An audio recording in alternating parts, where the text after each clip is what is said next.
Bem-vindos a todos, que Deus abençoe. Obrigado pessoal do louvor que está servindo, para o pessoal aí que está servindo no café, a todos vocês. Abram suas Bíblias, Isaías capítulo 34, né? Bem-vindo aos irmãos. Quero dar as boas-vindas para aqueles que estão nos visitando pela primeira vez, né? Bem-vinda a irmã que chegou de Honduras. Qual é o teu nome? Glória. Bem-vinda. Glória a Deus pela glória. Bem-vinda, irmão. Mais uma hondurenha, eu estou em problema agora. As hondurenhas. Cadê a Marlene? Faltou a Marlene. Está aí, Marlene.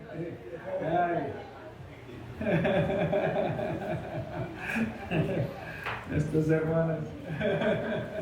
Amém.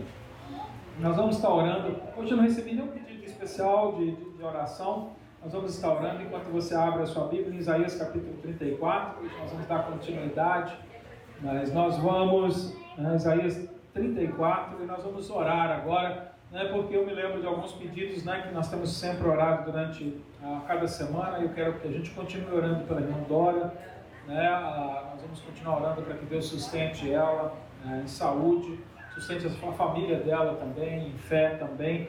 Nós continuamos orando, né, pela saúde dos nossos irmãos, a irmã Jânia, a irmã Célia Sônia, né, graças a Deus, né, a irmã Jânia já está melhor, né? Já está boa, graças a Deus, né? A gente continua orando pelo irmão Geraldo, né? Vamos, né, continuar orando pelo pai, né, do irmão Daniel, né? Nós continuamos orando pelo seu pai, vamos continuar orando pelas necessidades do povo, né? Se você tiver mais pelo Davi, né, o Davi, graças a Deus, está fora de perigo, mas ainda está no hospital, né? Vai ficar ainda mais algumas semanas lá, a mãe dele acabou de falar comigo, que vai ter que ficar algumas semanas em tratamento. Então, né, que a gente esteja orando, graças a Deus, que o Senhor tenha tido misericórdia de nós, né? Então vamos orar e agradecer a Deus por todas as coisas, né? Eu peço que vocês orem também, né, pela nossa cidade, pelo que o Evangelho cresça nessa cidade, cresça no meio da nossa família, entre os nossos amigos, né, que a palavra de Deus seja proclamada com veracidade. E, né, a gente deve orar pelos governantes do nosso país, né, para que fique melhor a nossa vida, não a deles, né, porque a Bíblia diz isso, quando a gente ora por eles, a nossa vida fica melhor, não a deles. Né? Então a gente deve orar, né, por eles. É um mandamento bíblico orarmos pelos governos, né? Mesmo que a gente não concorde com o governo deles, a gente deve orar, né, para que Deus tenha misericórdia de nós. Aliás, eu recebi uma notícia que eu não pude verificar se ela é verdadeira, mas aparentemente eu vou confirmar, mas eu fiquei muito feliz, né? Não sei se os irmãos sabem, mas existe um tribunal mundial, né? Tem um tribunal de cada país, né? Mas existe um tribunal de todos os países do mundo, né? Onde questões internacionais são resolvidas. E foi discutido nesse tribunal recentemente a respeito do casamento, né, entre pessoas do mesmo sexo. E como eu disse, eu não tenho ainda, né, eu não verifiquei se a notícia realmente é verdadeira, mas a fonte que me transmitiu a notícia, eu acredito que, né, deve ter verificado. Eu deveria fazer isso eu mesmo, mas eu não tive tempo. Mas eles votaram a respeito do casamento homossexual. E unanimemente eles consideraram que o casamento entre pessoas do mesmo sexo não é válido, né? E foi para mim uma grande surpresa, né, no Tribunal Mundial, né? Dizem, pela notícia que eu vi, agora eu estou sem meu telefone, eram 47 juízes que votaram, e foi unânime. E a gente tem visto a tendência no mundo exatamente oposta, né? Mas de vez em quando Deus dá assim, né, uma luz de misericórdia, né, entre os povos, né, para nós, né? E esse tribunal, lógico, não tem valor sobre, né, muitas vezes, né, a conduzir cada país individualmente, mas de uma maneira generalizada, quando surgem questões internacionais, eles interagem, né? Então foi interessante ver isso, né? Então talvez ainda, né, haja um pouco ainda, né, da graça de Deus aí, né, trazendo um pouco de juízo ainda sobre as pessoas, né, graças a Deus. Mas vamos orar então. Pai, em nome de Jesus, nesta manhã nós queremos orar como igreja, Senhor Pai querido, pela vida do Evangelho, Senhor. Nós queremos, Senhor, pela vida da tua igreja, Deus Pai. Senhor, nós queremos orar pela vida dos nossos irmãos ao redor do mundo, Deus Pai. Senhor, porque, Senhor, nós queremos ver o Evangelho avançar, alcançar as almas, mudar os nossos corações, transformar as nossas mentes, Deus Pai. Senhor, Pai querido, que o Senhor tenha, Senhor, Pai querido, misericórdia de nós e nos, Senhor, encoraje, nos capacite para pregarmos o Evangelho sem medo, sem timidez, Senhor, para falarmos da Tua Palavra, Senhor, com as pessoas que estão ao nosso redor, com as pessoas que amamos, Senhor, principalmente, Deus Pai, porque se amamos, queremos ver essas pessoas salvas, porque sabemos, Senhor, que o pecado condena o mundo, e, Senhor, e o mundo condenado um dia perecerá em juízo eterno, Deus Pai. Por isso, tenha misericórdia de nós e ajude-nos, Senhor, a levar o Evangelho da nossa cidade, no meio da nossa família, entre os nossos colegas de trabalho, inclusive entre as pessoas, Senhor, desconhecidas deste mundo, Deus Pai. Que o Senhor levante pessoas corajosas para falar do Evangelho de Jesus Cristo em todos os lugares e anunciar essa mensagem que pode salvar, Senhor, as nossas vidas. Por isso, Senhor Pai querido, nós pedimos que a Tua Palavra cresça.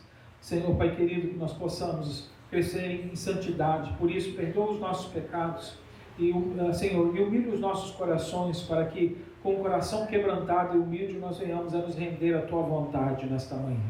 Senhor, seja feita a Tua vontade em nosso meio. Tenha misericórdia das nossas igrejas, Deus Pai. Senhor, tenha misericórdia da Cirivil.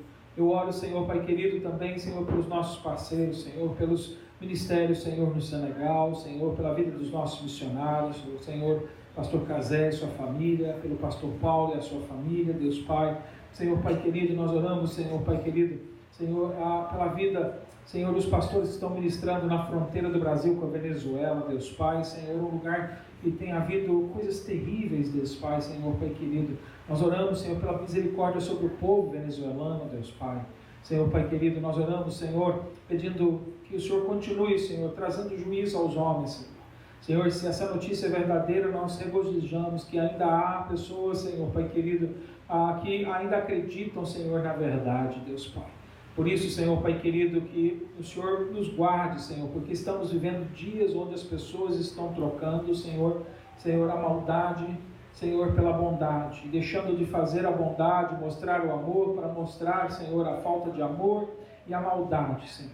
As pessoas estão, Senhor, Pai querido, nos nossos dias, Senhor, presenteando, Senhor, dando, Senhor, glória, Senhor, Pai querido, aquilo que é errado, aquilo que é contrário à Tua Palavra, Senhor, e perseguindo aqueles que querem a verdade.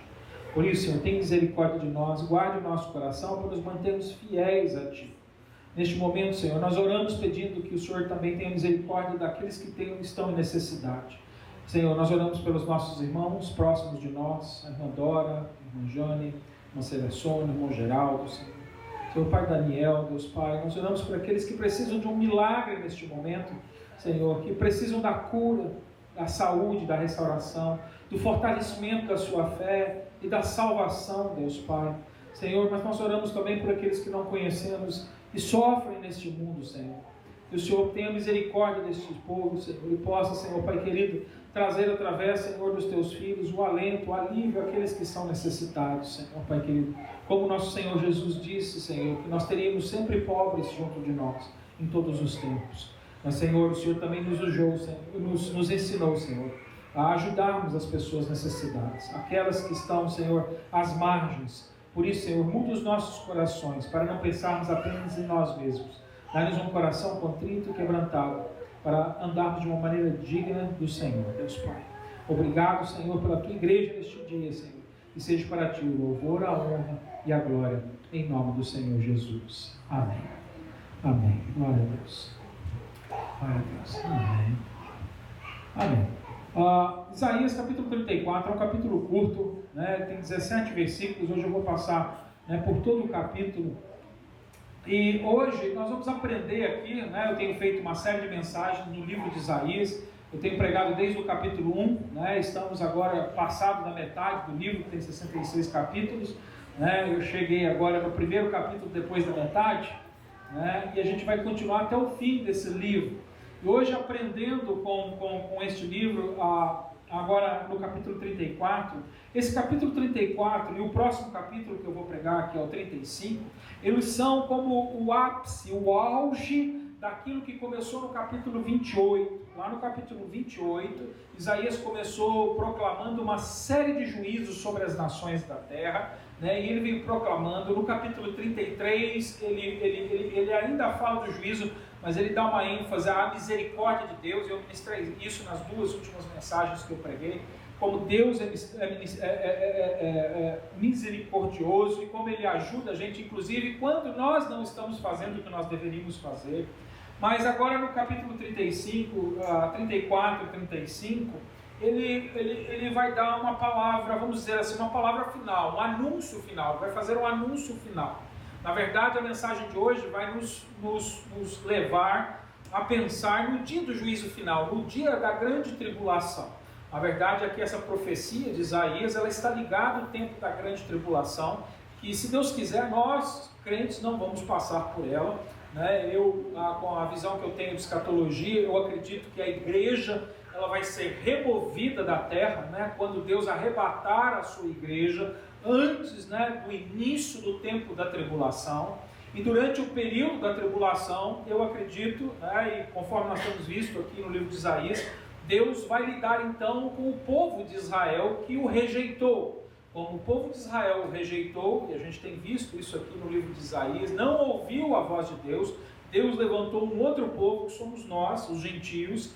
Deus hoje está lidando com a gente, com a sua igreja, e um dia Ele vai levar a sua igreja, mas o povo de Israel vai ficar para trás. Mas Deus não desistiu do povo de Israel, Ele vai cumprir as suas promessas, e no tempo, né, da grande tribulação, e depois na dispensação do milênio, durante o período milenar, Ele vai cumprir todas as promessas que Ele havia prometido para Israel. Vai ser um tempo para que Deus cumpra essas promessas que Ele faz a Israel. Então agora no capítulo 34, né, e depois também no 35, Deus ele vai mostrar um pouco disso, Ele vai mostrar o que vai acontecer com Israel durante esse período que a gente chama de tribulação, e também, né, o que Deus vai fazer após a tribulação com a nação de Israel, durante o período milenar. Só que aqui também há uma figura para alertar a gente aqui, porque a palavra de Deus é sempre para todos nós, para todos, né, todas as pessoas na face da terra poderem conhecer as coisas. Ele vai alertar a respeito daquilo que a gente estava falando agora, que Deus um dia vai julgar todos.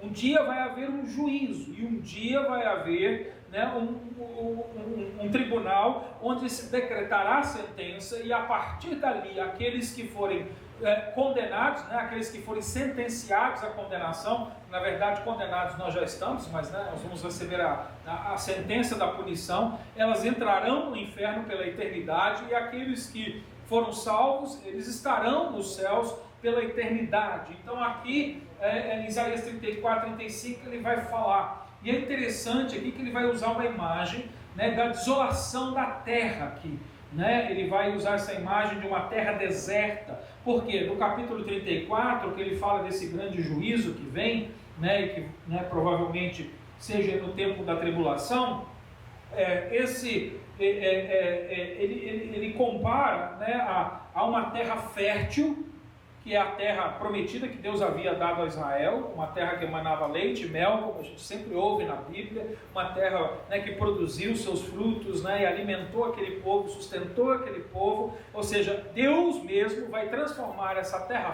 fértil numa terra infértil, numa terra destruída, desolada. E depois, né, que é quando começa o período do milênio, ele vai mostrar que depois dele ter trazido esse juízo e tornado a terra fértil e infértil, ele vai novamente restaurar a terra infértil e vai transformar essa terra novamente numa terra fértil, bem frutífera. Tudo isso, né, é uma maneira física da figura das suas promessas. Né, de uma maneira física ele vai cumprir estas coisas, né? Então isso vai acontecer no mundo físico, mas isso aponta para uma realidade espiritual, né? Ou seja, então ele vai lidar com essa situação. Então no capítulo 34, que é o que a gente vai ver hoje, a gente vai ver Deus transformar o fértil no deserto, mas semana que vem, ou na próxima outra semana, não sei, a próxima vez que eu pregar, né? No capítulo 35 a gente vai ver a inversão, a misericórdia de Deus mais uma vez sendo levada, Deus restaurando novamente essa terra que Ele transformou em terra infértil, uma terra fértil e frutífera. Então são coisas que nós vamos aprender hoje nesses 2 capítulos, que são, como eu disse, o ápice de todo o julgamento que Deus está fazendo. Então agora Ele está chegando no fim, né? Como se Ele estivesse chegando no juízo final, é o que Ele vai estar ensinando aqui para a gente nessa passagem. Então eu vou fazer a leitura, né? Vamos lá, no versículo 1, ele diz assim: Chegai-vos, nações, para ouvir, e vós, povos, escutai.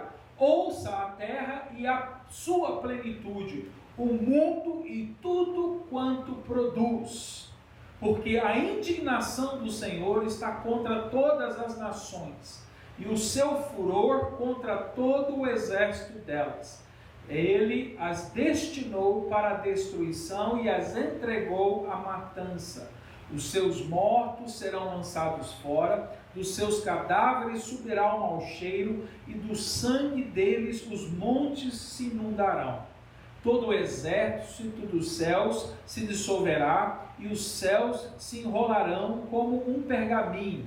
Todo o seu exército cairá, como cai a folha da vide e a folha da figueira.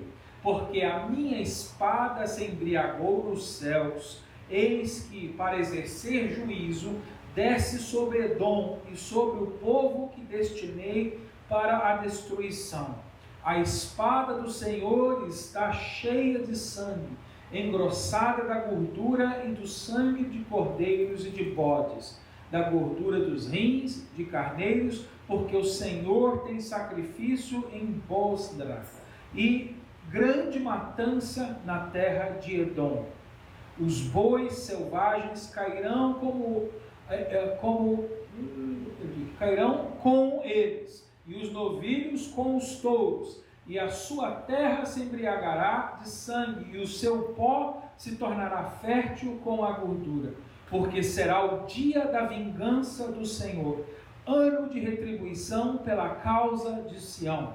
Os ribeiros de Edom se transformarão em piche, e o seu pó em enxofre, e a sua terra se tornará em piche ardente. Nem de noite, nem de dia se apagará. Subirá para sempre a sua fumaça, de geração em geração será assolada, e para todo sempre ninguém passará por ela. Mas o pelicano e o ouriço a possuirão, o bufo e o corvo habitarão nela. Estender-se-á sobre ela o cordel de destruição e o prumo da ruína. Já não haverá nobres para proclamar um rei, e seus príncipes já não existem. Nos seus palácios cresceram espinhos e urtigas e cardos. Nas suas fortalezas será uma habitação de chacais e moradas de avestruzes. As feras do deserto se encontrarão com as hienas, e os sátiros clamarão uns para os outros. Fantasmas ali pousarão e acharão para si lugar de repouso. Aninhar-se-á ali a coruja e porá os seus ovos, e chocará, e na sombra abrigará os seus filhotes. Também ali os abutres se ajuntarão, um com o outro. Buscai no livro do Senhor e lede. Nenhuma destas criaturas falhará, nenhuma nem outra faltará, porque a boca do Senhor o ordenou, e o seu Espírito mesmo as ajuntará, porque ele lançou as sortes a favor delas, e as suas mãos lhes repartiu a terra com o cordel, para sempre a possuirão, através de gerações habitarão nela. Pai, mais uma vez, diante da Tua palavra, Senhor, nós queremos pedir que o Senhor quebrante os nossos corações. Senhor, Pai querido, sem dúvida, uma passagem como essa, Senhor, não é uma passagem que produz alegria no nosso coração, Senhor, nem nos leva a dar glória a Deus, porque fala, Senhor, da calamidade de um dia por causa da justiça de Deus. Senhor, Pai querido, Senhor, muitas vezes, Senhor, nós queremos ver o Teu amor derramado. Nós pensamos que, Senhor, o Teu amor é derramado apenas em atos de bondade, onde o Senhor não faz justiça. Mas, Senhor, nós vemos que o Senhor é bom, inclusive quando faz justiça. Por isso, Senhor, Pai querido, neste momento em que nós ainda vivemos os tempos da graça, Nós pedimos pela tua misericórdia, para que os homens ouçam a tua voz. Como o Senhor anunciou no versículo, o Senhor está falando para que todo mundo ouça, para que todos os povos o ouçam.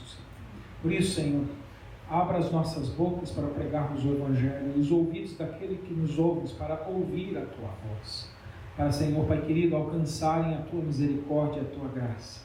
Porque haverá um dia onde, Senhor, não haverá mais graça e misericórdia, apenas a justiça bondosa de Deus, que julgará, Senhor, o pecado e dará conforme o pecado merece.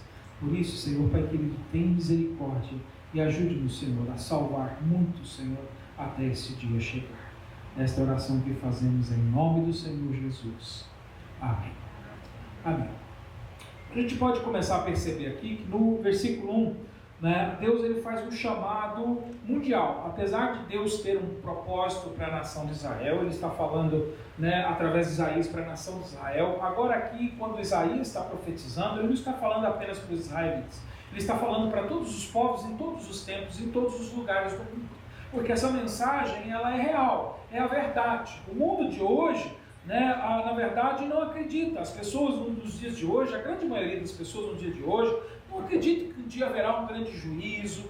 Muitas pessoas não acreditam que Deus vai interferir na humanidade dessa maneira e produzir juízo. Aquelas pessoas que ainda, de alguma maneira, acreditam em Deus, e dizem, Deus é bom, se Deus é bom, Ele jamais produziria um juízo eterno, Ele jamais faria um lugar como esse, um inferno, onde as pessoas sofreriam por tanto tempo. Como uma pessoa boa poderia produzir algo como esse? O que a gente muitas vezes não entende é que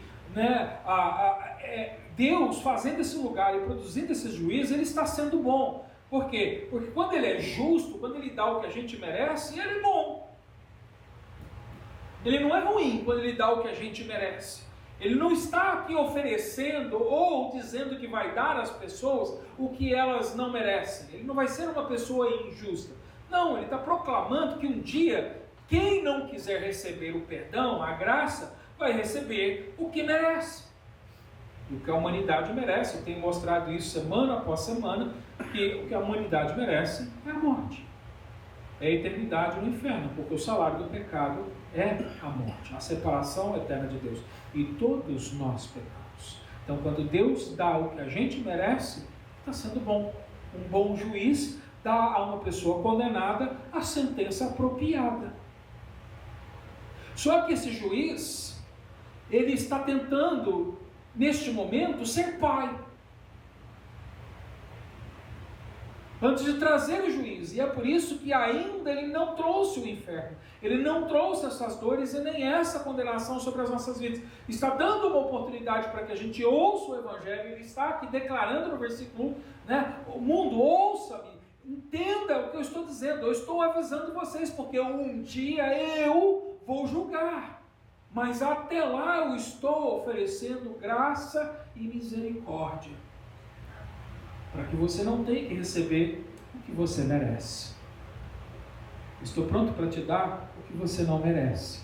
Aquilo que o meu filho conquistou na cruz do Calvário com a sua morte, pagando pelos nossos pecados. Só precisamos crer em Jesus Cristo. Então ele diz assim: chegai-vos, nações, para ouvir. Você vê, o desejo de Deus quer que as pessoas ouçam, deem ouvido, que elas estejam atentas àquilo que Deus está anunciando. E vós, povos, ele não está falando só com Israel, com todo mundo, escutai, ouça. Você vê que ele usa duas palavras aqui para não deixar dúvida. Uma coisa é ouvir, a outra é escutar. Porque às vezes a gente escutou, mas não ouviu. Às vezes a gente ouve, mas não escuta. O que isso quer dizer? Ouvir, escutar, quer dizer que a gente sabe da informação, a gente recebeu a informação e a gente age de acordo com a informação que a gente recebeu. Existe uma ação sobre aquilo que a gente ouviu.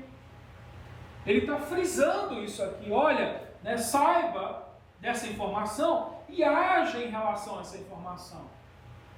Olha só, ouça a terra em sua plenitude, o mundo e tudo quanto produz. É uma mensagem para todas as pessoas, para o mundo inteiro. E aí qual é a mensagem? A mensagem vai vir após o versículo 2, daqui a pouco a gente vai chegar lá. Então é interessante que a gente vê que, apesar de ele ter falado no passado com um povo específico, a mensagem dele continua relevante nos dias de hoje para a gente também. É uma mensagem importante, porque o mundo tem fechado os olhos para a mensagem de Deus. O problema não é o mundo acreditar que um dia não vai haver juízo. O pior do que isso, querido, é que hoje eu acredito que mais da metade da igreja, por algumas pesquisas que eu andei lendo, mais da metade das igrejas, né, e quando eu falo das igrejas, eu falo das pessoas que estão nas igrejas, elas também não acreditam que um dia Deus vai trazer um juízo. Ou seja, a pessoa diz que é crente, ela vai na igreja, mas não acredita naquilo que Deus fala. Ela acredita que não, Deus não vai trazer juízo. Isso tudo é figurativo, isso é só uma figura.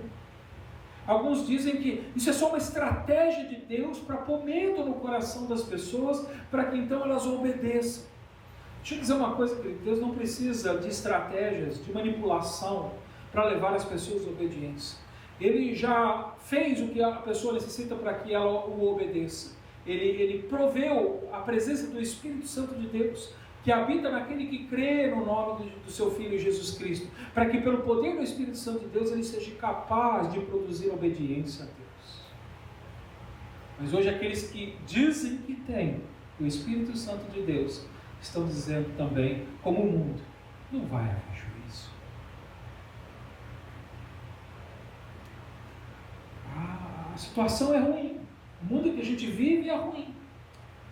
Eu não sei se aqui alguém tem essa visão, eu acredito que não, mas pode ser que alguém, às vezes, tem gente que às vezes não fala, mas no seu coração lá dentro, né, ela que sabe, está guardado no coração. Não, eu não acredito que um dia Deus vai trazer esse juízo, que vai ter, né? A Bíblia está falando que um dia ele vai voltar, já passou tantos anos, tanto tempo, ele ainda não voltou, será mesmo? Eu acho que isso tudo é literal. Eu queria que você ouvisse, né? Se você um dia entregou sua vida a Jesus Cristo, ou disse que fez isso, eu queria que você ouvisse o que o próprio Senhor Jesus disse com a sua boca, quando esteve aqui na forma de homem, andando entre os homens e anunciando a mensagem de Deus. Abra lá em Mateus capítulo 25.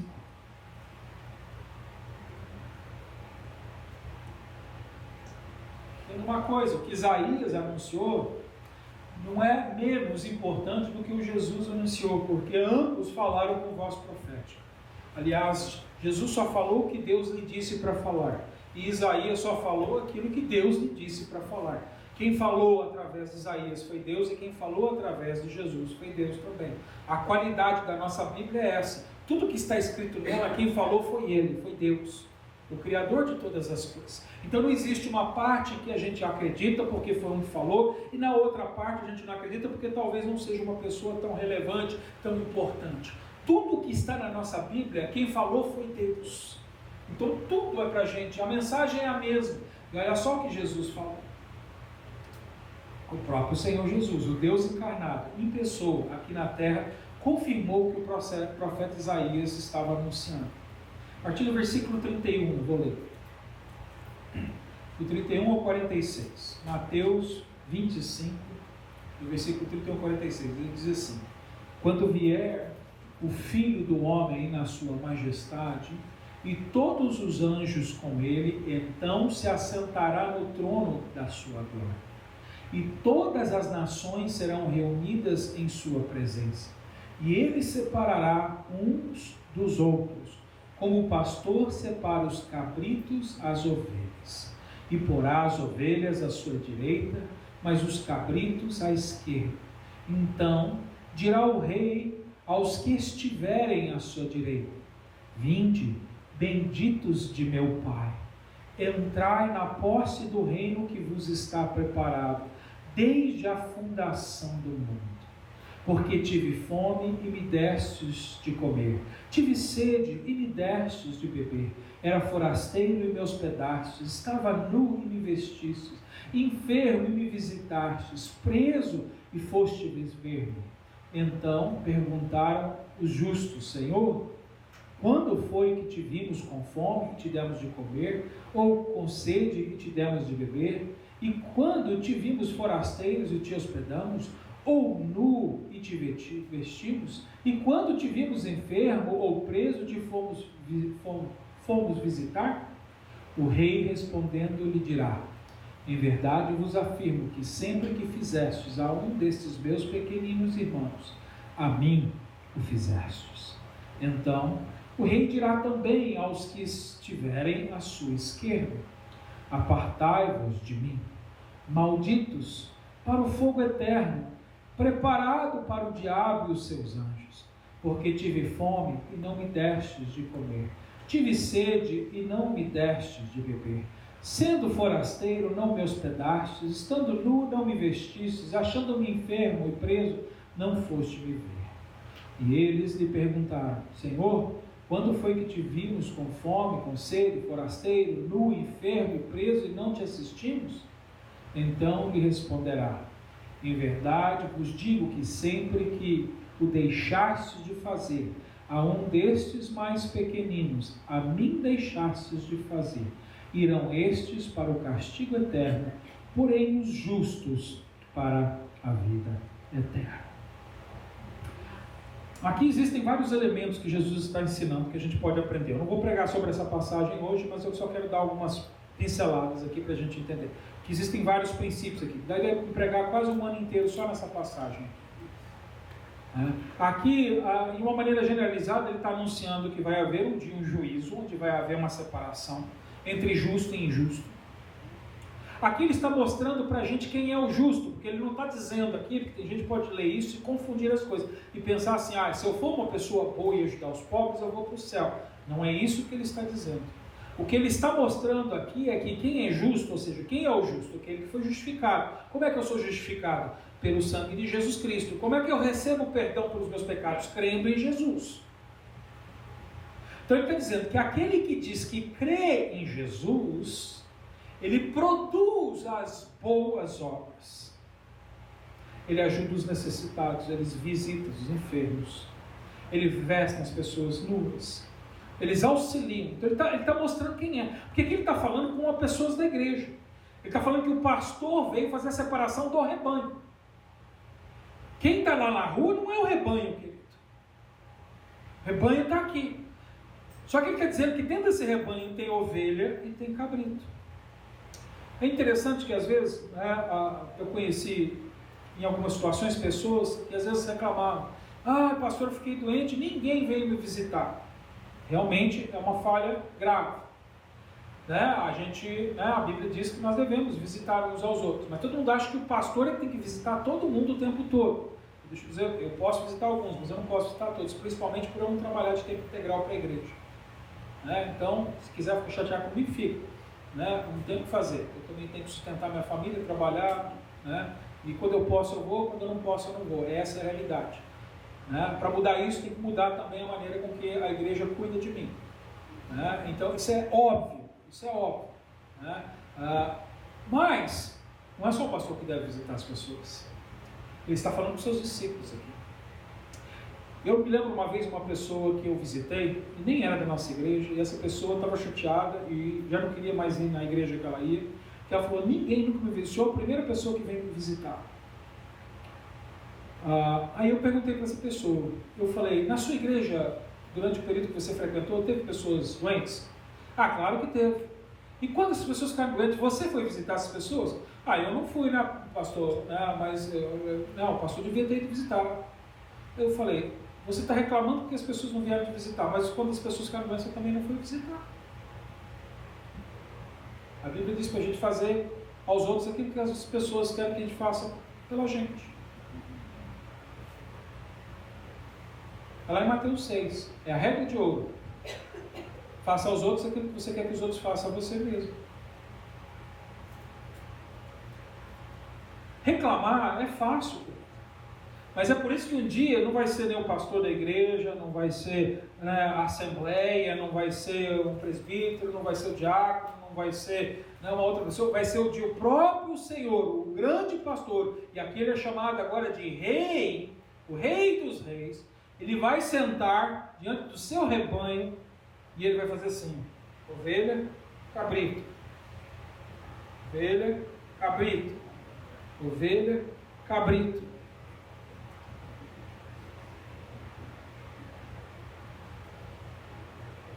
Ele vai fazer juízo. Ele vai fazer. Jesus está anunciando que um dia haverá justiça entre os homens e também dentro da sua igreja.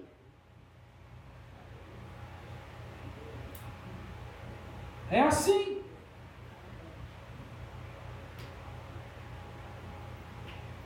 Vai lá no versículo 2, voltando à nossa passagem.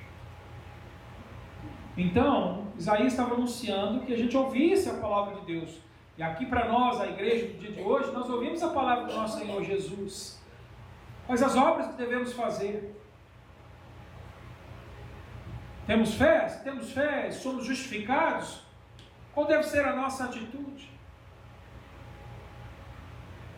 Porque um dia vai chegar a ira de Deus. Olha só, no versículo 2, agora o versículo 4, Deus vai anunciar a sua ira. E ele está dando, ele falou, olha, todo mundo preste atenção no que eu vou dizer. E agora ele não vai dar aqui agora, né, uma explicação do Evangelho, porque ele já pregou o Evangelho até o capítulo 33. Agora ele não vai proclamar o Evangelho, ele vai proclamar o que vai acontecer no dia do juízo. Ele vai mostrar o que é um Deus irado.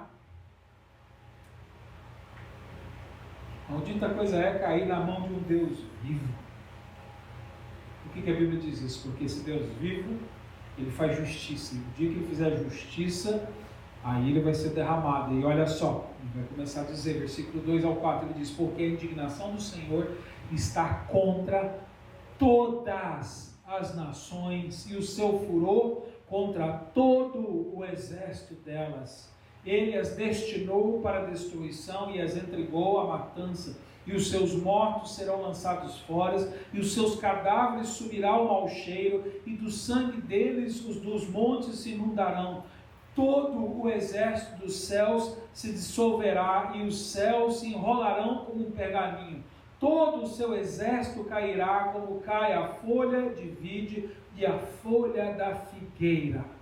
Então olha só, depois de tanto tempo de graça e misericórdia, de paciência de Deus, de mostrar o seu amor, de proclamar o perdão, de chamar as pessoas à graça, agora Deus se indignou, porque as pessoas não quiseram dar ouvido. Então agora ele dá a última notícia, olha, chegou a hora. Agora já não é mais hora de misericórdia, não é mais hora de graça, é a hora do derramamento da ira. De vez em quando a gente encontra algumas pessoas e a gente fala de Jesus para elas, elas falam assim, não, eu até me simpatizo com Deus, eu até quero, mas agora não. Agora não. Mais tarde, quando eu ficar mais velho. Querido, agora é a hora. Hoje é o dia. É agora que nós precisamos nos arrepender e andarmos com Deus. A gente está esperando. Senhor, deixa só passar essa situação. Quando passar essa situação, eu resolver essa situação, aí eu prometo que eu não faço mais essas coisas aí eu vou andar certinho. Não, querido. Se você está diante de uma situação que você sabe que você não está tomando o caminho certo, essa é a hora, agora é o dia, hoje é o momento de você se arrepender. Porque se você está achando que você pode deixar para depois, é sinal que o teu coração não reconheceu a respeito, não tem convicção a respeito do juízo e da justiça de Deus. E por isso que quando eu oro, eu sempre oro aqui no início da palavra, eu falo, Senhor, que o Espírito Santo de Deus faça o seu ministério sobre a igreja, que ele venha convencer um homem do pecado, da justiça e do juízo. Que esse é o ministério do Espírito Santo de Deus. Não tem jeito, é o momento, está chegando a hora, ele está anunciando, vai ser terrível, o julgamento é terrível. Olha só que coisas, né? O mundo, ele já experimentou, querido, coisas horríveis, desastres naturais, calamidades. Nós acabamos de passar em 2020 por uma epidemia mundial, muita gente morreu. Ou seja, a gente, quem não tinha visto, viu dessa geração. A gente já passou por tantas coisas terríveis no mundo, mas eu quero dizer para os irmãos que nada disso ainda é o que Deus está anunciando aqui. Apesar de tudo o que já aconteceu, nada do que já aconteceu passa perto daquilo que ele está descrevendo nessa passagem. E é por isso que eu sei que essa passagem não está falando do agora. ou de um momento da humanidade que já passou. É por isso que eu posso chegar à conclusão que ele está falando de um tempo que ainda está por vir, que eu chamo de tempo da tribulação. Nunca aconteceu isso, mas quando eu leio o livro de Daniel, quando eu leio o livro de Apocalipse, que fala a respeito do tempo terrível, do dia do Senhor, do dia do vingador, como o Senhor se apresenta aqui, eu reconheço que ele está dizendo, vai acontecer naquele tempo. Ele, esse dia ainda não chegou, ainda há tempo. Corra, pregue para os seus filhos, pregue para a sua família, pregue para os seus colegas, pregue ao redor dos seus vizinhos, porque ainda você não pode livrar ele desse tempo, mas um dia esse tempo vai chegar. Olha só que terrível, no versículo 3, ele diz que quando esse tempo vier, vai ser tanta gente morta, vai ter tanto cadáver na rua, que eles vão ficar apodrecendo, não vai haver tempo, não vai ser possível sepultar tanta gente morta ao mesmo tempo. Não vai dar, ao ponto dessas pessoas apodrecerem as suas carnes sobre a terra, em que o ar vai cheirar a podridão da morte das pessoas mortas. Aquelas pessoas que hoje estão rindo e dizendo, isso é bobagem, coisa de gente radical, desse povo aí que não sabe pensar, que acredita nessas coisas de Deus. Essa pessoa que está rindo e caçoando, essas pessoas que estão debochando de Jesus, fazendo aí, enfeite de carnaval e apresentando aí um Deus sem glória, sem poder, um Deus humano ou subversivo. Essas pessoas, um dia, que hoje estão rindo, um dia, quando acordar de manhã, vão sentir o cheiro da morte, da podridão de um morto. Alguém já ficou perto de um animal morto? Alguém já, A gente que veio do Brasil, a gente via mais. Aqui é meio difícil. Mas lá no Brasil morria um cachorro, o cachorro ficava largado lá no mato, lá vazio, aí a gente passava na rua indo para a escola, sentia o cheiro do podre, Lembra disso? Aqui na América, acho que de vez em não dá tempo, eles recolhem os bichos antes. Mas a gente brasileiro que é mais antiga, a gente sabe muito bem o que é o fedor da morte. É impossível ficar naquele lugar ali por mais de 1 ou 2 minutos. Eu lembro que eu era menino, eu sempre gostei de medicina, dessas coisas, eu tinha desejo de um dia me tornar médico, alguma coisa assim, e quando um cachorro era atropelado, morria, abria a barriga, eu ia lá com o pau, eu abria, puxava as tripas, eu queria ver como é que era por dentro, Os outros meninos corriam, e às vezes o bicho já estava podre, É assim, Cada um tem o seu jeito, Eu gostava, Eu matava uma lagartixa, eu pegava uma bisturi, abria ela e ia tudo que tinha dentro. Era assim, por isso que eu fui fazer a escola, eu fui me tornar um dentista e tudo, gostava de cirurgia, então, mas então eu às vezes tinha um bicho morto lá fedendo, eu enfrentava, eu ficava, meus amigos vinham e ficavam só de longe, aí eles não aguentam, eu botava um pano aqui assim, eu lembro que eu pegava vinho que vaporub da minha mãe, passava assim, para ficar um pouco daquele cheiro, e ficava lá mexendo os bichos mortos lá, Eu queria aprender, eu queria entender como é que funcionavam os animais. Mas olha, um dia vai estar a terra inteira com esse odor. Não tem para onde você fugir. Se você trancar dentro de casa, vai estar fedendo gente morta. Deus está mostrando aqui de uma maneira muito gráfica, uma imagem muito gráfica, exagerada, para mostrar a seriedade do seu juízo.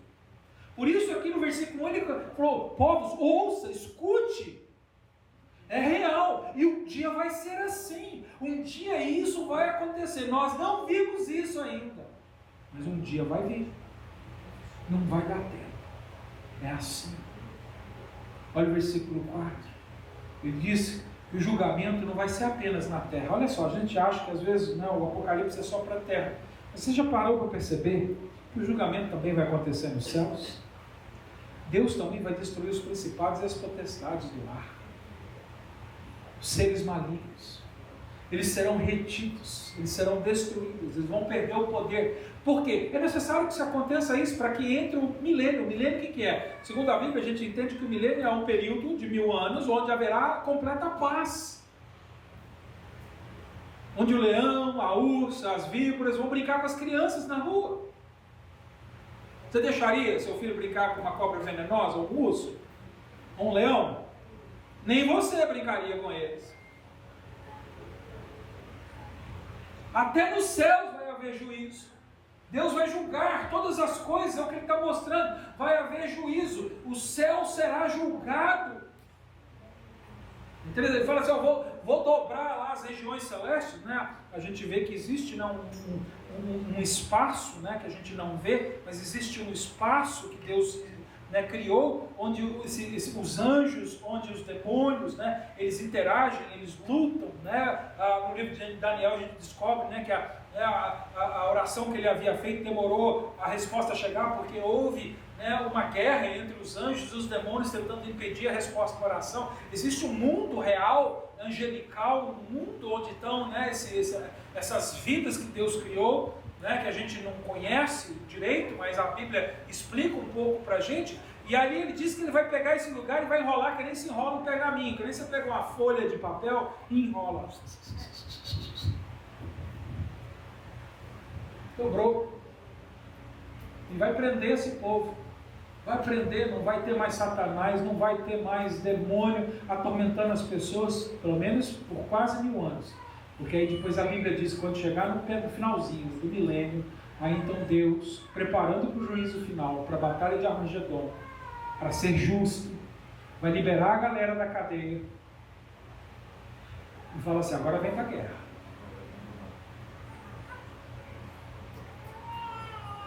Mas vai acontecer, ele está avisando isso. Abre lá em Joel capítulo 2, Joel capítulo 2, versículo 30, do 30 ao 32, Joel, profeta Joel.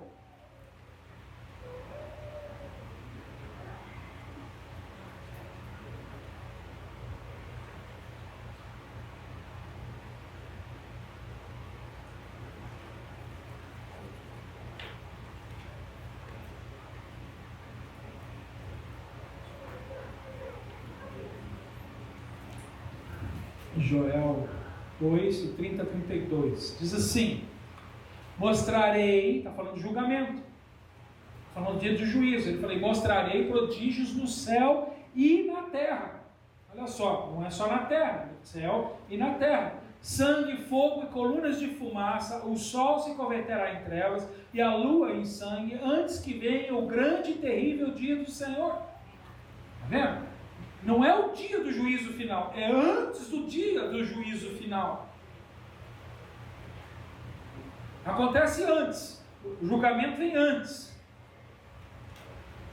31, e acontecerá que todo aquele que invocar o nome do Senhor será salvo, porque no monte de Sião e em Jerusalém estarão os que forem salvos, como o Senhor prometeu, e entre os sobreviventes aqueles que o Senhor chamar. A Bíblia ensina isso, que quando entrar o período milenar, muita gente que ficou para trás e acreditou no nome do Senhor, eles não vão morrer, eles vão ficar vivos, vão entrar no tempo do milênio. Está aí. Olha a continuação, capítulo 3, versículo 1 e 2. Ele diz, porquanto, eis que naqueles dias e naquele tempo, tá vendo? Não é agora, vai ter um tempo estabelecido, em que removerei o cativeiro de Judá e de Jerusalém, congregarei todas as nações e as farei descer ao vale de Josafá, e ali com elas entrarei em juízo por causa do meu povo e da minha herança, Israel, a quem eles espalharam entre as nações, repartindo a minha terra. Olha só que ele está mostrando para a gente aqui como é perigoso a gente mexer com o povo dele, mexer com o povo de Israel. Entenda uma coisa, aquele povo lá rejeitou Jesus, é verdade, mas ainda continua sendo o povo de Deus. E quem tratou mal o povo de Deus, e quem espalhou o povo de Deus, e quem fez maldade contra o povo de Deus, um dia vai ter que pagar uma conta cara diante de Deus. E aqui esse vale de Josafá é o vale de Armagedon.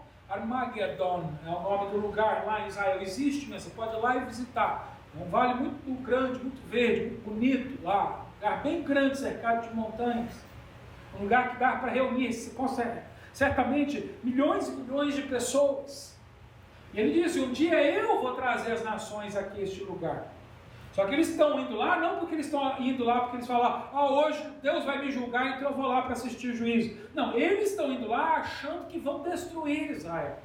Eles estão indo lá, ouvindo a voz do anticristo que vai ser levantado no período da tribulação e vai levar essas nações a se levantar contra Israel, dizendo, Israel é o nosso problema. Se vocês se levantarem contra eles, olha, então vamos nos reunir aqui. Só que Deus está falando, olha, eles pensam que é o anticristo que está levando eles para lá, mas não, sou eu que estou levando eles para lá. Eles estão achando que estão indo para a guerra, eu estou trazendo eles para o juízo. E vão chegar no vale e não vão sair do vale. Você vê que é interessante que isso aqui é muito parecido com o que Deus fez com a Assíria no capítulo anterior, no capítulo 33. Eles foram para um vale, acamparam, se prepararam para a guerra e Deus numa única noite matou 185 mil. E eles tiveram que sair correndo de lá. E Ele está dizendo, você vê que essas realidades que nós temos muitas vezes são figuras das realidades espirituais que vão acontecer no futuro. E Ele está anunciando. Um dia vai vir esse juízo e eu vou reunir todas as nações da terra, seus exércitos estarão aqui. E eu vou acabar com eles. Eu vou destruir, eu vou julgar. Olha lá ainda em Joel, versículo 13 e 17, ele diz, lançai a foice, porque já está madura a seara. Vinde, descei, porque o lagar está cheio. Os vasos dos lagares transbordam, porquanto a sua malícia é grande. Multidões, multidões no vale da decisão, porque o dia do Senhor está perto, no vale da decisão. O sol e a lua se energecerão, e as estrelas retirarão o seu resplendor. E o Senhor bramará de Sião e dará sua voz de Jerusalém, e os céus e a terra tremerão, mas o Senhor será o refúgio do seu povo, e a fortaleza dos filhos de Israel. E vós sabereis que eu sou o Senhor, o vosso Deus, que habito em Sião, monte da minha santidade, e Jerusalém será santidade, estranhos não passarão mais por elas. Posso te dar uma dica? Eu acho que você não vai querer seguir minha dica. Eu acho que é melhor você seguir o Evangelho. Mas se você decidir não seguir o Evangelho, eu vou te dar uma dica.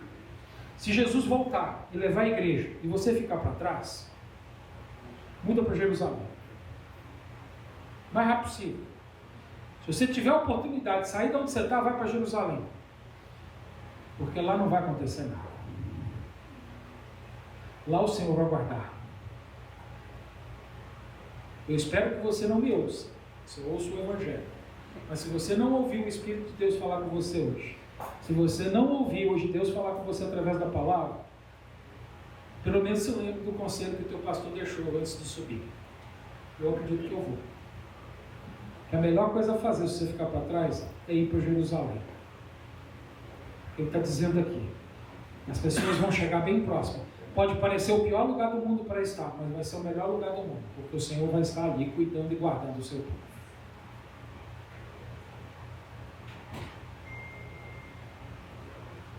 Mas eu espero que você não me ouça. Eu espero que você hoje ouça a mensagem do Evangelho. Se renda a Ele, para não assistir o juízo de Deus derramado dessa maneira.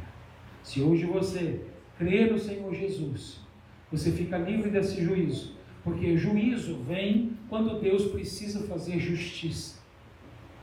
E Deus já produziu uma justiça através da vida de Jesus para quem se arrepender dos seus pecados. Então, se hoje você crer, você já está justiçado ou justificado. Se você hoje crer, você já está livre do dia de juízo. Mas se você não crer, se você continuar nos seus pecados e na sua vida velha, um dia você tem que passar pelo justo juiz. Só que ali não vai haver misericórdia e graça, e sim o derramar da ira. Pense bem, pense bem. Agora Deus, voltando em Isaías, capítulo 34, a partir do versículo 5 até o final, ele vai dar uma série de imagens para mostrar para a gente que esse sair é real. Ele vai dar assim imagens bem reais, bem importantes de como isso vai acontecer. Primeiro, está no versículo 5 e 6. Ele vai falar da espada do Senhor. Olha só. Porque a minha espada se embriagou nos céus, e eis que para exercer juízo desce sobre Edom, e sobre o povo que destinei para a destruição. A espada do Senhor está cheia de sangue, engrossada da gordura e do sangue, de cordeiros e de bodes, da gordura dos rins e de carneiros, porque o Senhor tem sacrifício em bonza e grande matança na terra de Edom. Bom, a gente vê aqui que a espada era um instrumento de destruição, é um instrumento de combate. Só que a espada era um instrumento de combate pessoal. É por isso que Deus não falou assim, eu vou abrir a boca e soprar fogo. Não. Ele está falando da espada, ou seja, ele está dizendo que vai ser um combate individual. Vai ser você e Deus, um a um. Porque cada um vai receber o que é justo, segundo as suas obras, segundo o que fez. Se hoje você não quer receber segundo as suas obras, eu já dei o caminho para você, é Jesus. Você precisa hoje vir não pelas suas obras, mas pela obra que Jesus fez na cruz do Calvário. Porque se você não vier pelas obras de Jesus, um dia você vai ter que ir com as suas obras. E quando você chegar com as suas obras diante do Senhor Jesus, você vai encontrar a espada. Um por um. Não vai ser uma condenação coletiva. Individualmente. Aqui, essa palavra aqui, esse instrumento, a espada, é exatamente para mostrar isso para a gente. Que é um combate individual. Cada um vai receber o que merece. Aqui ele usa a palavra, né, ele usa aqui o julgamento sobre Edom. Na verdade, Edom já havia sido destruído, Edom já, ao mesmo tempo de Isaías, Edom já havia sido destruído, já havia sido julgado, ou seja, então não vai ter um outro julgamento de Edom. O que ele está querendo mostrar para a gente aqui, de novo, é uma figura. Quem são os edomitas? Quem é Edom? Edom é Esaú, vermelho. Edom é a palavra vermelho. Esaú, ele era um rapaz ruivo, avermelhado, a gente sabe disso. Né? Irmão, né, de Isaac. E Esaú, né, ou seja, Edom, que ganhou a terra, né, ele recebeu uma terra também, e é a terra de Edom, e lá deu origem aos edomitas, né, aos vermelhos ali, né. Essas pessoas, elas representam tudo aquilo que é antítese de Isaac, ou seja, tudo que é contrário a Deus. Por isso Edom está representado aqui. Ou seja, ele está falando, olha, para quem for contrário a Deus, quem é contrário às coisas de Deus, quem é contrário à palavra de Deus, à vida de Deus, já está destinado à destruição. É isso que ele está ensinando aqui a respeito dos edomitas. Era isso. Desculpa, falei Isaac e Jacó, né? Agora que eu estou aqui, Isaac, Jacó e Esaú, né? Os gêmeos. É isso que ele está falando aqui, é isso que ele está mostrando aqui. Ezequiel profetiza sobre essas coisas lá em Ezequiel capítulo 35. Vai lá em Ezequiel 35. Vou mostrar para você na Bíblia. Essa palavra é importantíssima. Deus chamou o mundo inteiro para ouvir o que ele está falando. Ezequiel 35. Olha só, ele diz, e veio a mim a palavra do Senhor dizendo, filho do homem, dirige o rosto contra o monte Seir e profetiza contra ele. Seir é um monte lá na terra de Edom, tá bom? Então olha só, e diz-lhe, assim diz o Senhor Jeová, eis que estou contra ti, ó monte Seir. Eles eram contra Deus? Então Deus falou, então também estou contra você.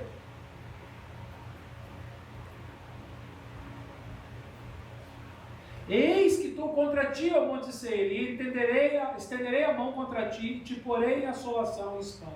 As tuas cidades porei em solidão, e tu te tornarás em assolação, e saberás que eu sou o Senhor, pois que guardas inimizade perpétua, e abandonastes os filhos de Israel, a violência da espada no tempo da extrema iniquidade.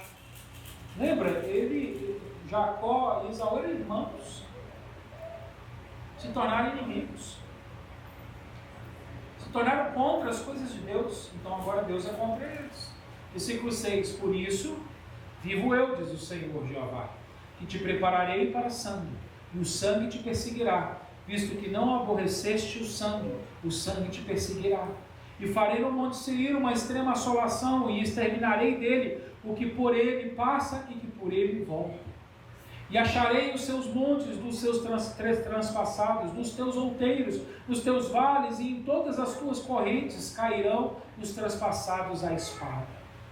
Em assolações perpétuas te porei, e as tuas cidades nunca mais serão habitadas, assim sabereis que eu sou o Senhor. Visto como dizes, os dois povos e as duas terras serão meus, e os possuiremos, sendo que o Senhor se achava ali.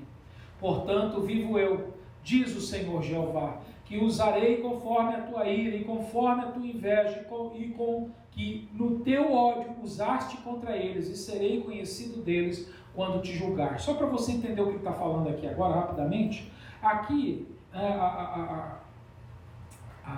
Edom se aliou aos babilônicos, quando Babilônia era uma potência e estava para destruir Israel.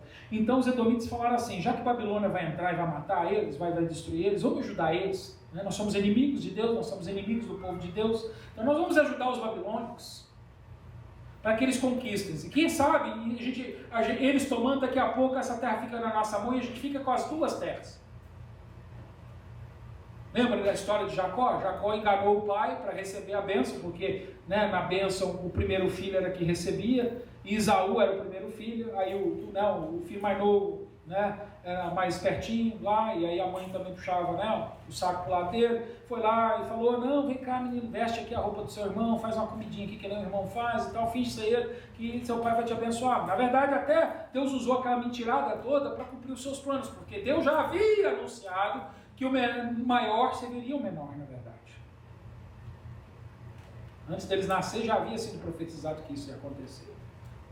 Então Deus usa até os nossos erros para cumprir a sua palavra. Não que Ele faz a gente errar, mas Ele usa os nossos erros para cumprir a sua verdade. E aí causou uma inimizade. Então eles falaram, se a gente perdeu lá, então vamos fazer o seguinte, vamos ajudar a Babilônia, que aí eles vão perder, e quem sabe essa terra que era para ser nossa, vai ser nossa, e agora a gente vai ter duas, essa e essa. É o que está falando aqui. A gente vai ter as duas terras. Olha só a continuação do versículo 12. Deus está falando, essa quer tomar a minha terra, porque essa terra não é de Israel. A terra que Deus deu para Israel não é de Israel, é de Deus, porque eles são. Porque Israel é de Deus. Olha só, Deus diz, 12. E saberás que eu, o Senhor, ouvi todas as tuas blasfêmias, que proferistes contra os montes de Israel, dizendo, já estão assolados, a nós nos são entregues por pasto. Vós vos engrandecestes contra mim com a vossa boca e multiplicastes a vossa palavra contra mim.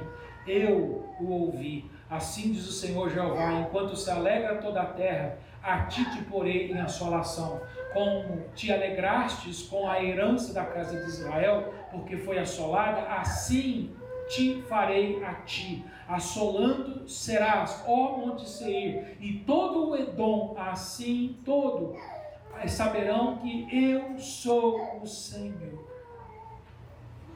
Interessante, né? Deus não deixa passar nada em branco, nadinha, tudo acontecendo conforme Ele está falando. Isaías falou, Ezequiel falou, Joel falou, a Bíblia inteira está concordando. Aí vem João, escreve Revelações, Apocalipse e fala com a gente, mostra para a gente. Vem Jesus e confirma lá no sermão que Ele dá no fim da sua vida, no capítulo 24, 25, 26, tudo igualzinho. Então Ele vai mostrando isso, é assim que vai ser. Lá em João capítulo 12, versículo 47, 48, Ele diz, e se alguém ouvir as minhas palavras e não crer, eu não o julgo, porque eu não vim para julgar o mundo, mas para salvar o mundo. Você vê que Jesus, Ele disse, olha, eu não vim julgar, eu vim salvar. Aí a gente fala, mas Jesus não é o juiz? A gente não acabou de ler que Ele é o rei que vai vir fazer a separação? Ele não veio julgar? Não, quando o homem não veio para julgar, Ele veio para salvar. Mas olha só, versículo 48. Quem me rejeitar a mim e não receber as minhas palavras, já tem quem o julgue. A palavra que tenho pregado, essa o há de julgar no último dia. Por que eu estou falando disso? Lembra que no versículo 5 e 6 Deus falou que vinha com a sua espada? Lá Ele está falando de espada mesmo, não é no sentido figurativo. Mas Jesus anunciou também um juízo para todas as pessoas no final dos tempos, porque esse juízo vai vir contra as nações na terra, é físico, então a espada é física, as pessoas vão morrer fisicamente, mas um dia vai haver uma morte espiritual, a segunda morte. E Jesus fala que quem vai julgar também é a espada. Não, pastor, ele falou que é a palavra. Lá em Efésios capítulo 6, versículo 17, a Bíblia ensina sobre a armadura de Deus e fala assim: tomai a espada do Espírito, que é a palavra de Deus.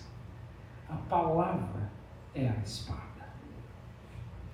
Então a gente vê que existe um paralelo. Não estou dizendo, tem uma coisa, não estou dizendo que a espada aqui em Isaías é a palavra. Não, a espada em Isaías é uma espada que vai matar as pessoas.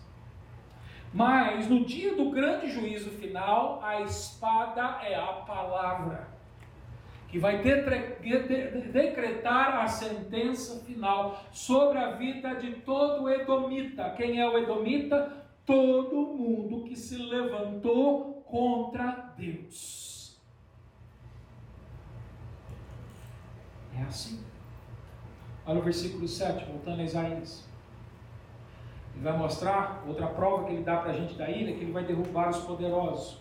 Os bois selvagens cairão com eles, e os novilhos com os touros, e sua terra se embriagará de sangue, e o seu pó se tornará fértil com a gordura.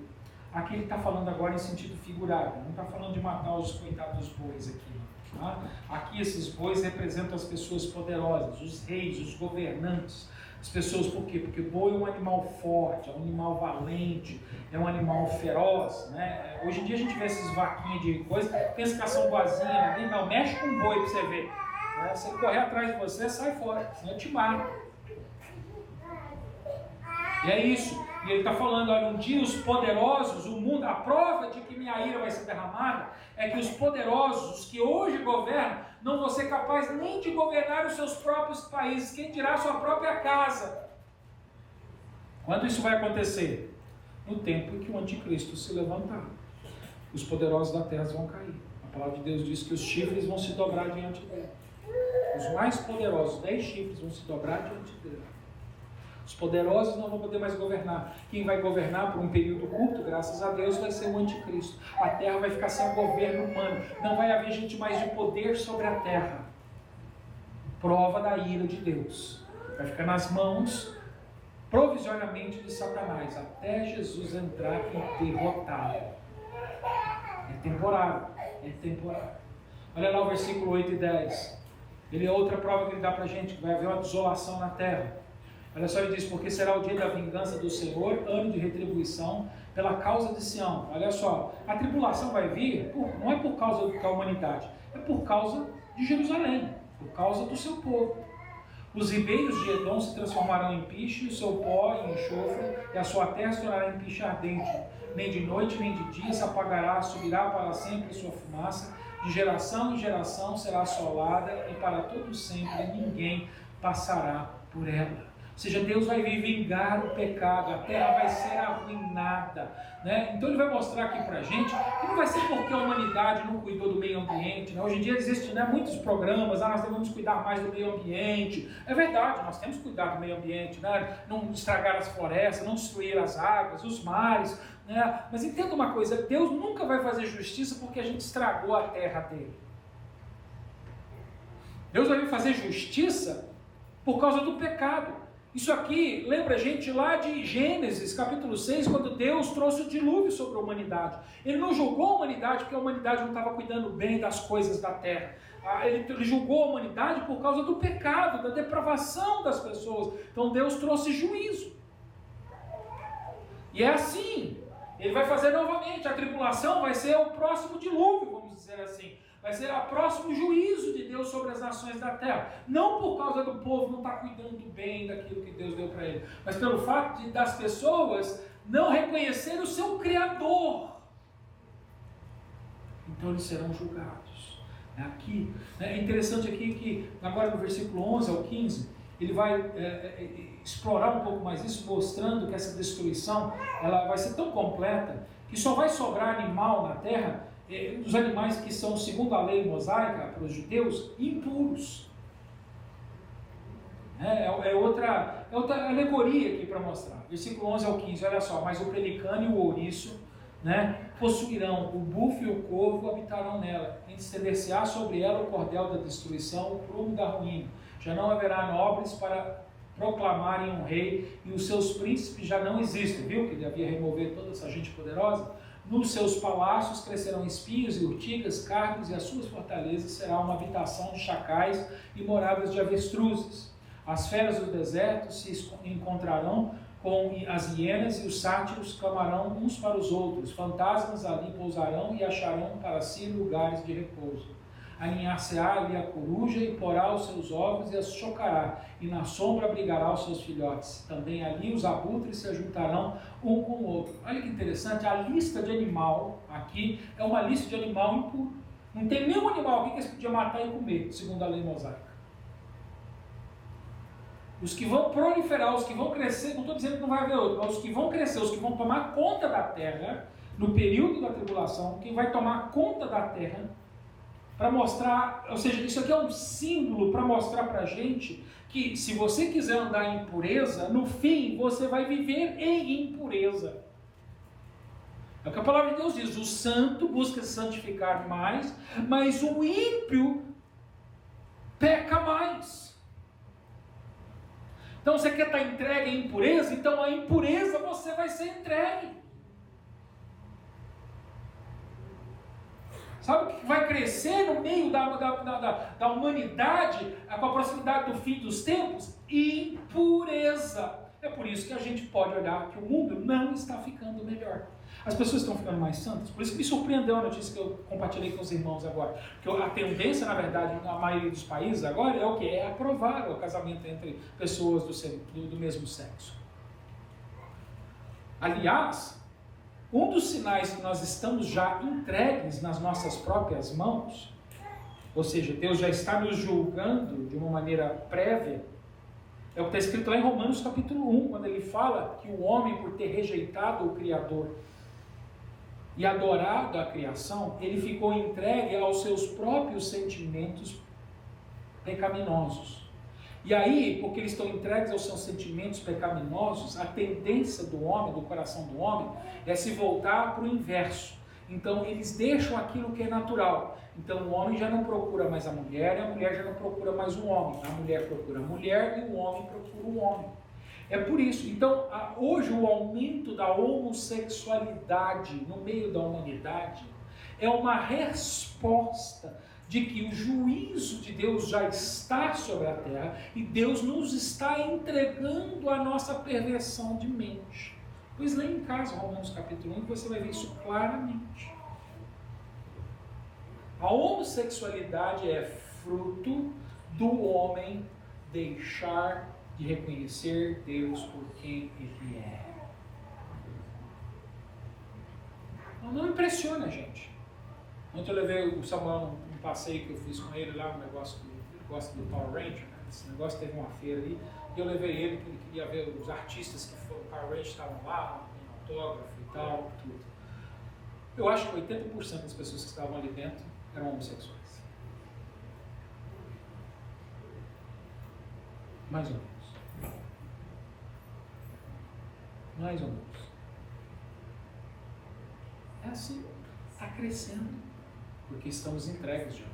Tudo está sendo preparado. Nós já estamos passando pelas dores de parto.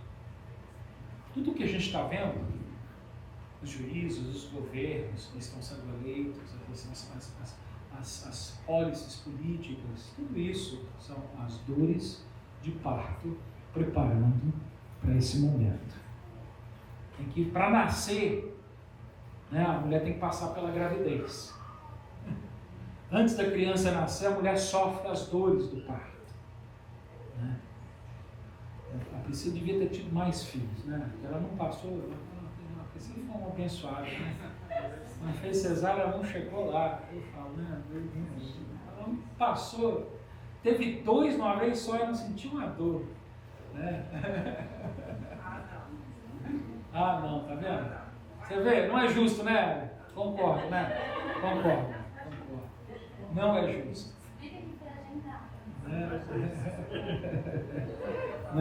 É isso, o parto dela foi, né, aqueles partos cesárea, agendado com data, não chegou o dia, né? Ela não passou pelas dores.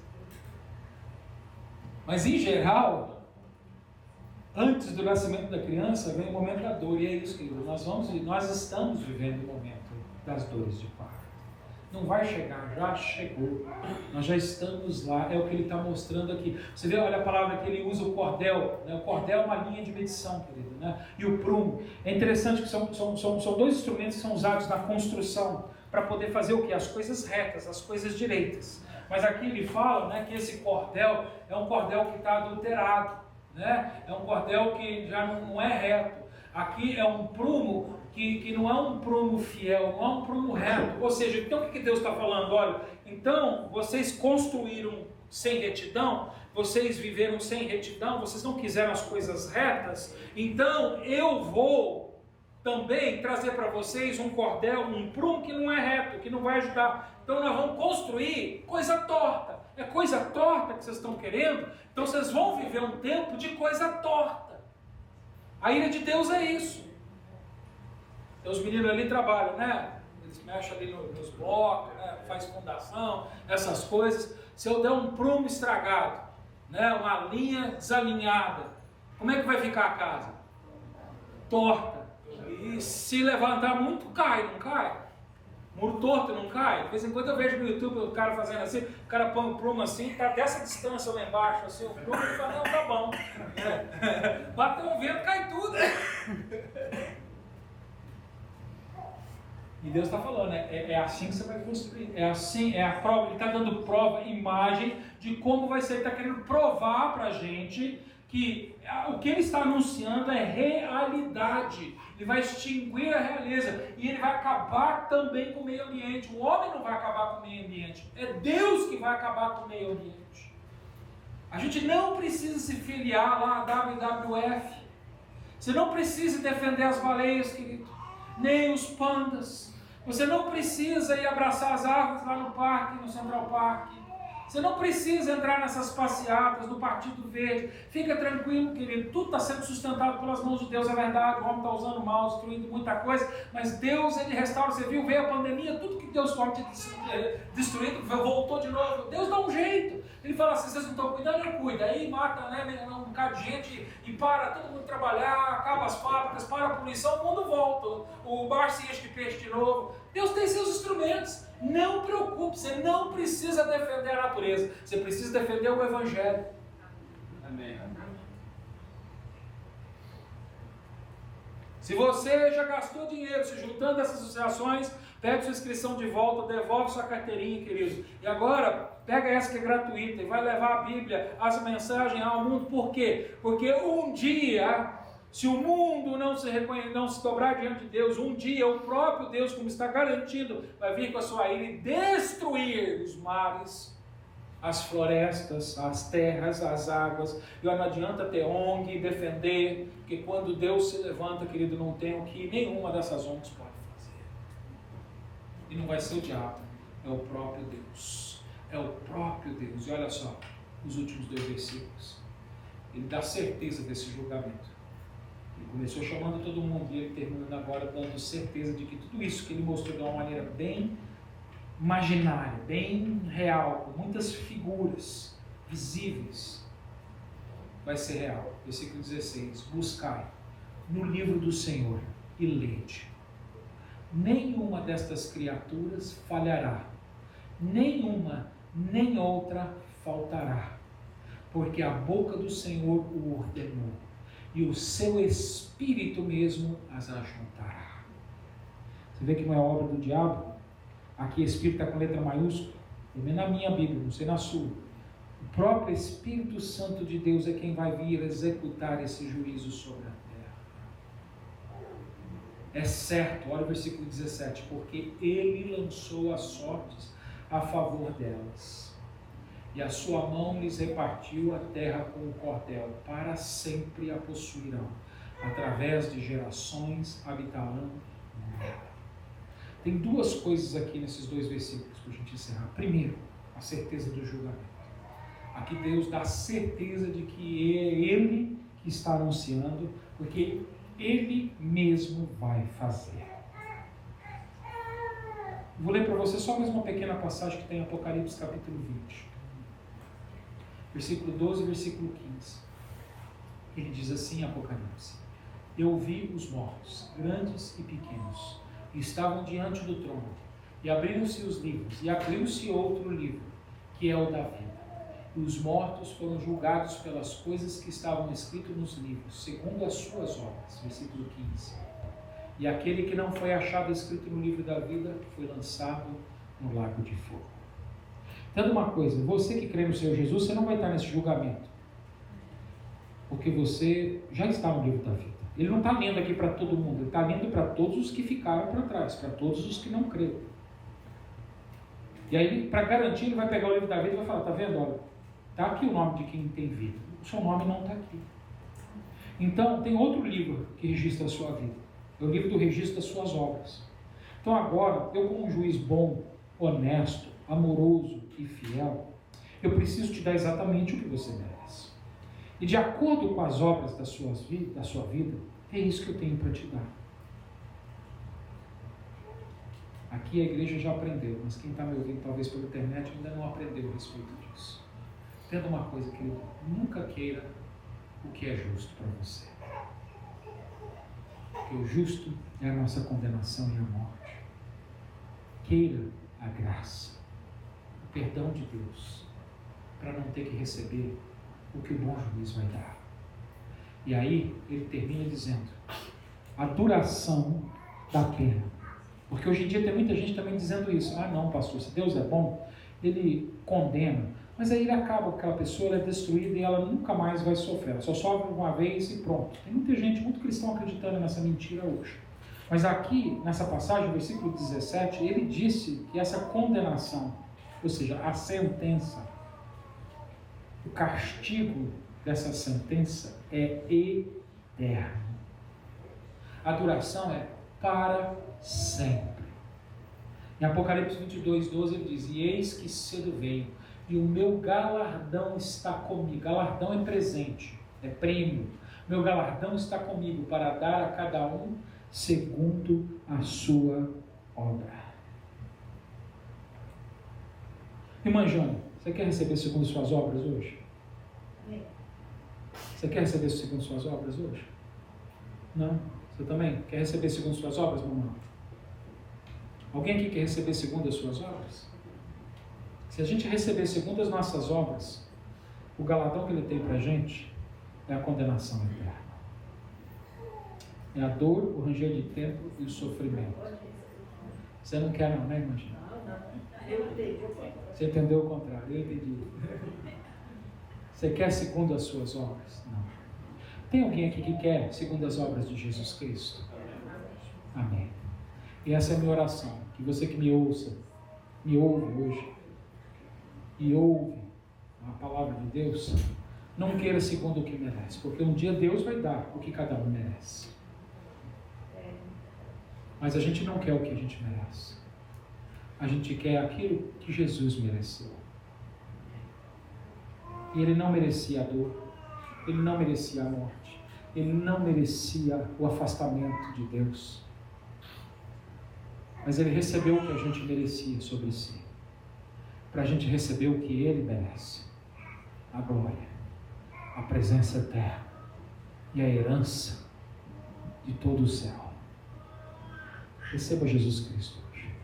Pai, em nome de Jesus, hoje eu oro e eu peço, Senhor, Pai querido, que o Senhor tenha misericórdia de nós. Que esta palavra, Senhor, onde o Senhor anuncia no Isaías 34, no livro de Isaías, venha de fato alcançar os nossos ouvidos para tornar as nossas ações, Senhor, segundo a Tua vontade.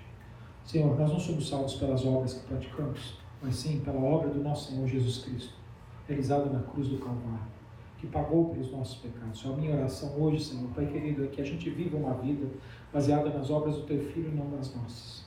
Mas, Senhor, nós queremos, sim, salvos, praticarmos as boas obras. Queremos ajudar as pessoas necessitadas. Senhor, como Jesus disse, fazer aos pequeninos. Nós queremos vestir os que estão nus, nós queremos visitar os que estão presos, enfermos. Nós queremos, Senhor, Pai querido, ajudar as pessoas que estão com fome, aquelas que estão com sede, que elas possam receber o cuidado, Deus Pai, Senhor. Mas, Senhor, nós queremos fazer isso não para ganharmos o céu. Queremos fazer isso, Senhor, porque ganhamos o céu. Obrigado, Deus Pai, pela certeza e a convicção para que a gente possa agir por fé nas nossas ações e mostrar a Tua bondade ao mundo. Por isso, Senhor, gera um coração segundo o Teu em nós. Por isso, hoje, Senhor, perdoa os nossos pecados e ajude-nos, Senhor, a termos um coração e uma mente transformados, para que as nossas obras representem o nosso Senhor. E seja para Ti o louvor, a honra e a glória, em nome do Senhor Jesus. Amém. Eu convido o grupo de louvor neste momento.